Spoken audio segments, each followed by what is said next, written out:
Guys, welcome back to the channel um, with the dog.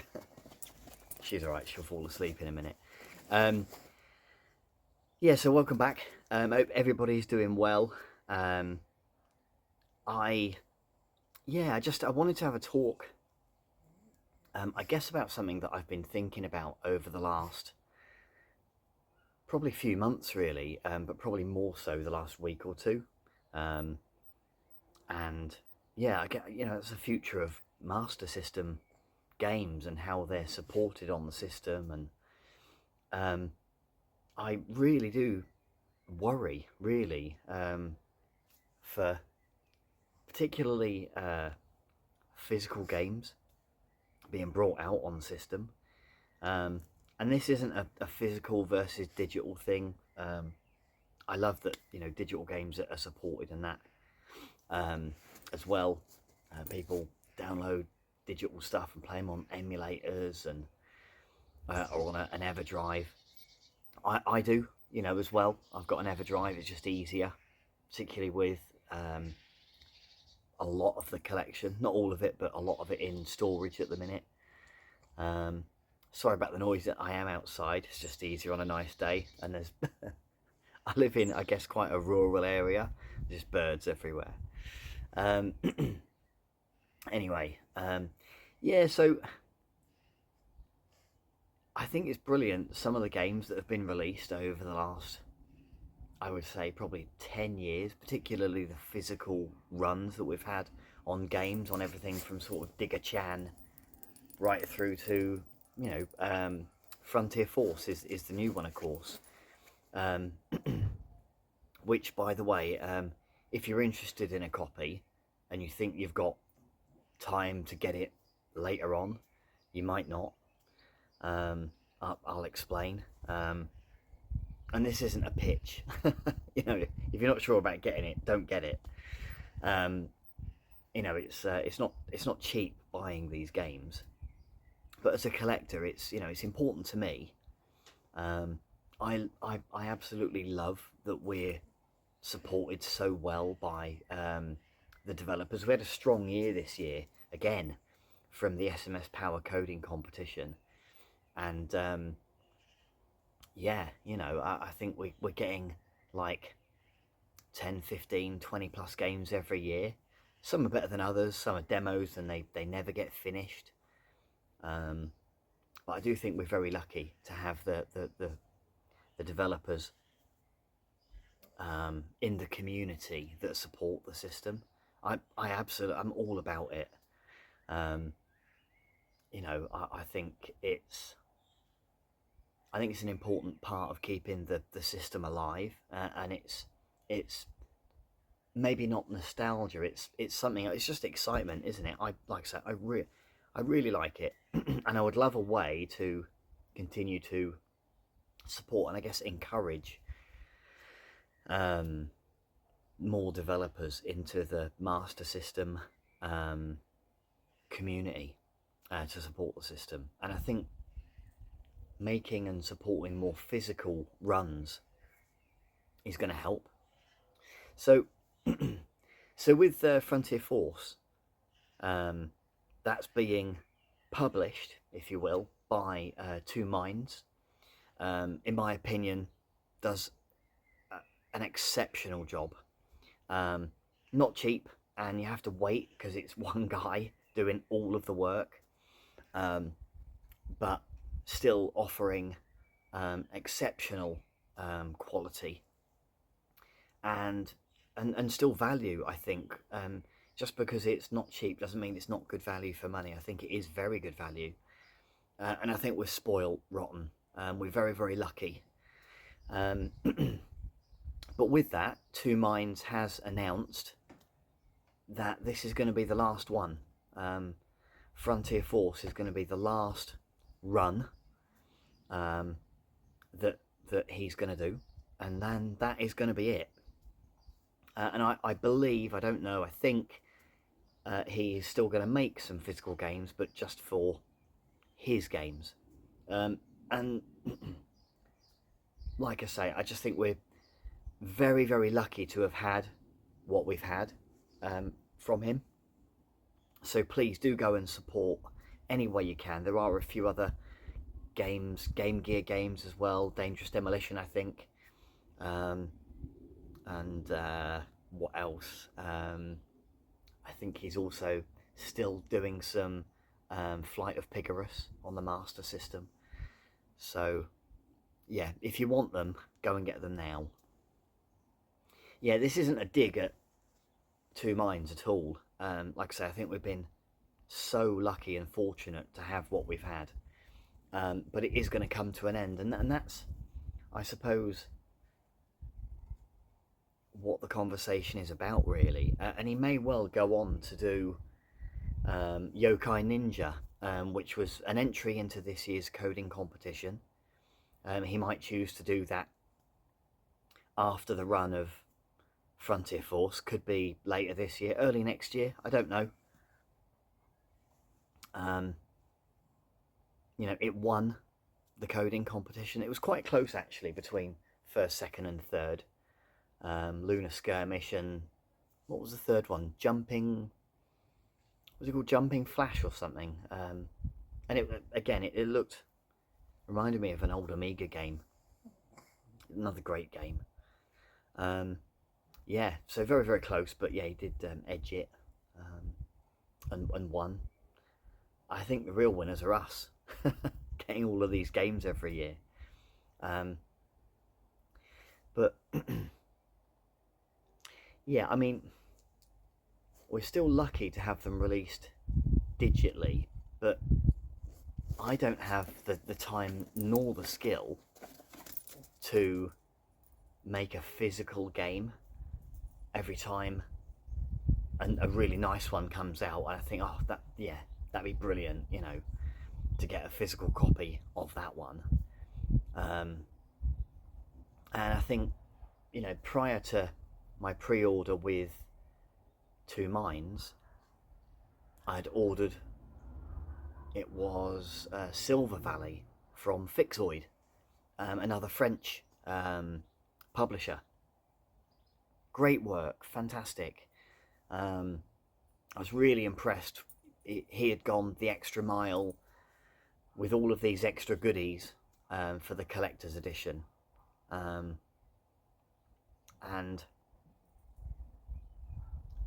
there's only one guy, isn't there? Again, just a guy. It's not his job. He's only going to sell a handful of copies.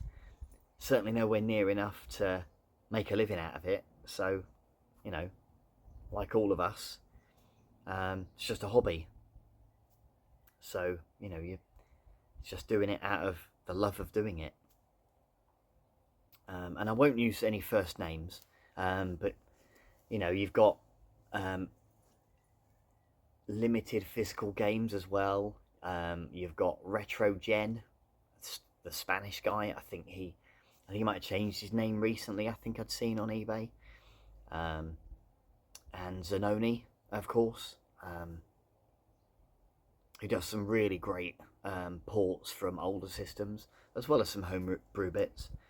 But it's all just one guy, and I don't know what the answer is. You know, you've got, in some of the chats I've been involved with on Discord and WhatsApp groups, people have sort of commented and mentioned about, like, the Atari, is it Atari Age, Homebrew Factory. I remember it was a couple of years ago when you had Coat Gamers, the French guys that did, but they only did about 30 copies. I wouldn't have picked those games up if I hadn't have been like waiting with the mouse, like comes on, click straight away, you know, you've got to be quick because it's just gone. Plane just going over. I don't know if you can pick that up on the speakers, little biplane. Yeah, so can't see it. Bit annoying. Just have to bear with me. Like I say, I'm outside, it's nice weather. So yeah, it would be amazing if there could be a cooperative, a collaboration of like-minded enthusiasts that could leave egos and all of the bullshit at the door and come together and form something so the workload could be shared, I guess. I think one or two have kind of got close to it, but you know, that that CollectorVision that did, I think they were over in Canada, and they did the Sydney Hunter and the Sacred Tribe, I think it was. I think they did one, but when you look at the NES or the ColecoVision or Atari, who are releasing new games now, and they're getting backed by Kickstarters, or Atari seem to have pulled their finger out and got their act together and are actually producing new games in volume. And I love Atari, you know, I love Atari too, but it's not Master System, which is my passion. And I get that Master System is really niche, and I suppose it does come down to money, I guess. You know, I'm trying not to look at it with my rose-tinted glasses on or anything.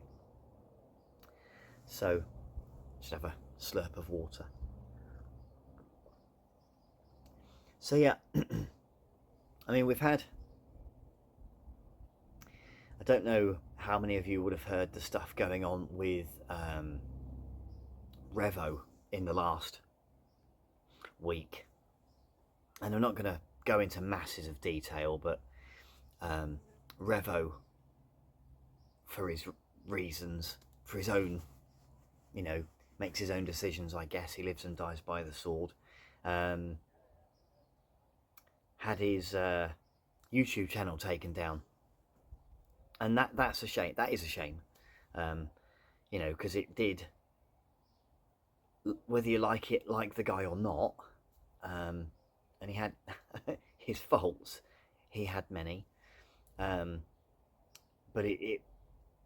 there was a library on YouTube of hundreds of games that had been ported and shared, and homebrews, all sorts, and that's because of, you know, the 3 strikes or whatever.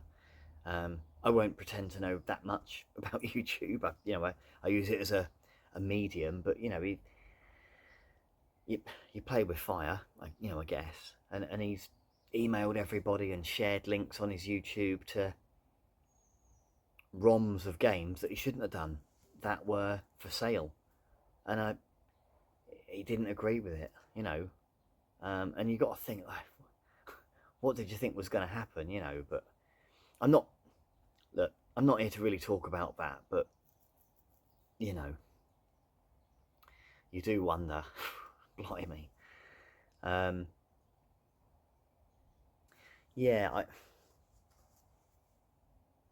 he's another one that, you know, he's sort of taken the stance that I'm going to share these ROMs so that they're freely available for everybody, but you know, it's not really his place to make the decisions, I guess.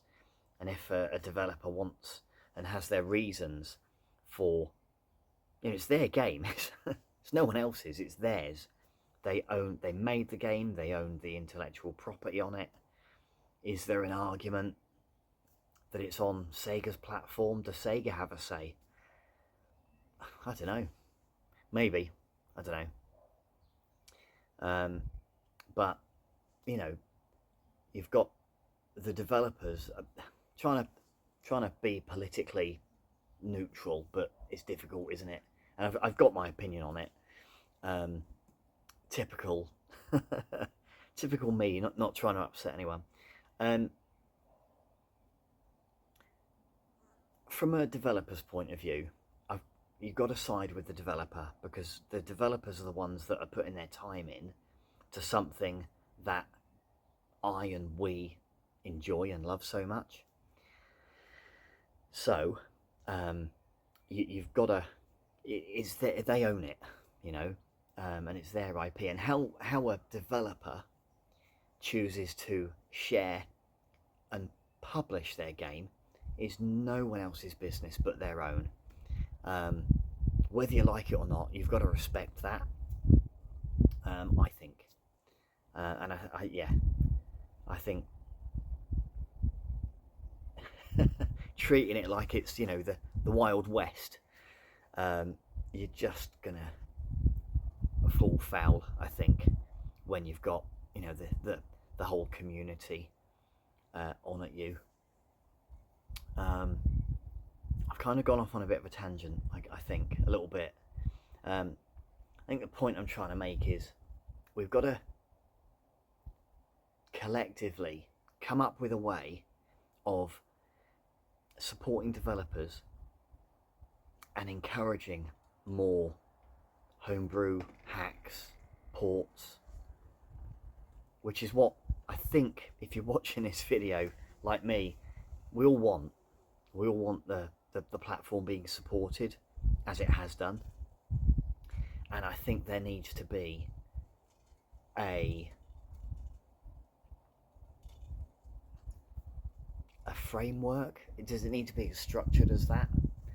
Maybe not, but there needs to be a commonality, a common way that these guys, these developers, can get the games published,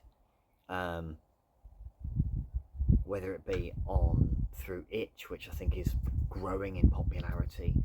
I think Kickstarter for the Master System is massively underutilized. I think that's a good one, but again, I don't know enough about it myself. Are there third-party publishers out there? Don't get me wrong, I'm not deluded. No, there's only a handful of people that are going to watch this video, you know, but are there a handful of publishers, or even one third-party publisher that might think, yeah, the Master System, let's do it? I don't know. And without that help, without that support, we're always going to have what we've always had. Does that make sense? I don't know. Just these passion projects with people that have very limited time, because it's not their day job, that are putting as much time into it as they possibly can, which I am extremely grateful for. I think we all are.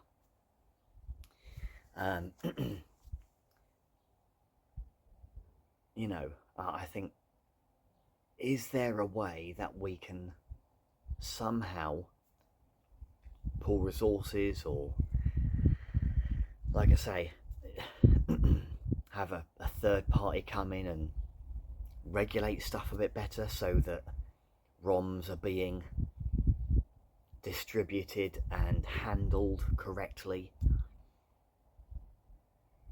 I don't know. Is that even the right thing? I question myself almost. You know, I don't know. I think I'm just waffling.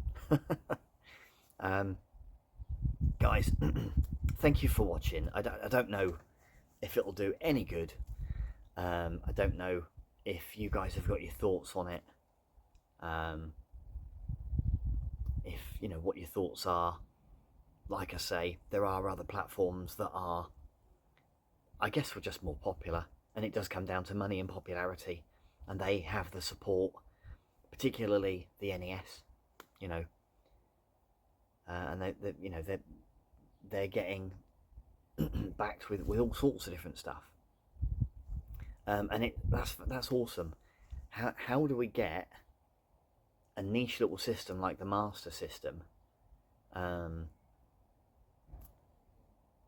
to be better supported for the continuity of the development that we have right now in 2025? How do we ensure that the life cycle of homebrew, and not just homebrew, but you know, anything that's been produced for the Master System, how do we go about ensuring it's, you know, we are maximizing its lifespan as much as we can. I don't know. Yeah, I don't know. I'd sure like to know, and I'd like to be part of the solution myself. I don't know how to do it. Not yet. I haven't worked it out yet. I don't know how to make physical games. I don't know enough about becoming a publisher to get digital games out, although I think it is a lot easier these days than it was for developers to just approach, you know, Steam or Itch or whoever to get their game out there. But is there a way to centralize it, to regulate it, to help them guys out, and to, I guess if we were to do it in bulk, you would probably drive costs down, no? For the